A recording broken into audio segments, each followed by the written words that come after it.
دنیا بھر سے آئے ہوئے لاکھوں مسلمان اس وقت فریضہ حج کی ادائیگی کے لیے منا کی عارضی خیمہ بستی میں موجود ہیں، جہاں وہ تیسرے دن تینوں شیطانوں کو کنکریاں مار رہے ہیں۔ اس عمل کی تکمیل کے ساتھ ہی مناسک حج مکمل کرنے کے بعد حجاج کرام واپس مکہ مکرمہ کی جانب چلے جائیں گے۔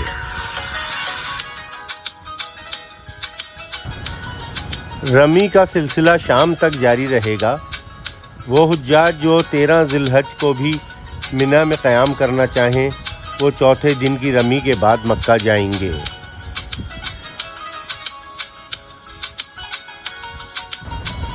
سعودی عرب کی وزارت حج کی جانب سے حجاج کو رمی کے لیے مختلف گروپ کی صورت میں جمرات جانے کی ہدایت کی گئی ہے، تاکہ منظم انداز میں بغیر کسی مشکل صورتحال کا سامنا کرتے ہوئے حجاج رمی مکمل کر سکیں۔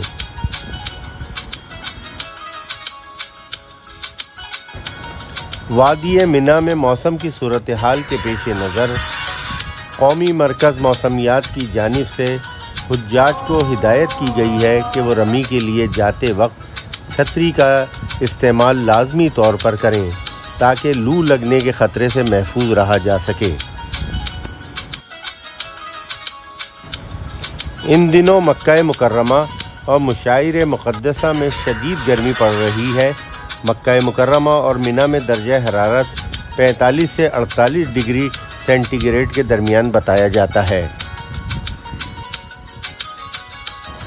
یہ بڑی خوشائن بات ہے کہ حج 2023 کے تمام مراحل، خاص کر وقوف عرفہ اور دونوں دنوں کی رمی بخیر و خوبی مکمل ہوئی، جبکہ تیسرے دن کی رمی کے لیے حجاج کرام کی بڑی تعداد صبح کو ہی اپنے خیموں سے نکل کر جمرات پل پر پہنچ گئی، جہاں انہوں نے انتہائی آرام اور سکون کے ساتھ تینوں شیطانوں کو کنکریاں ماریں۔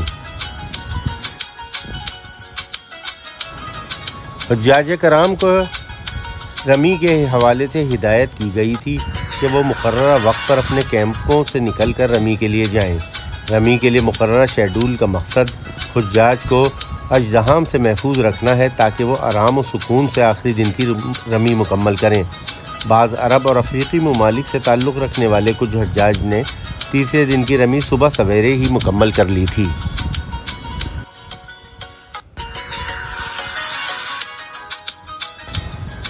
سعودی حکومت کی جانب سے حج ایام کے دوران حجاج کرام میں 1 لاکھ چھتریاں اور جائے نماز تقسیم کی گئیں۔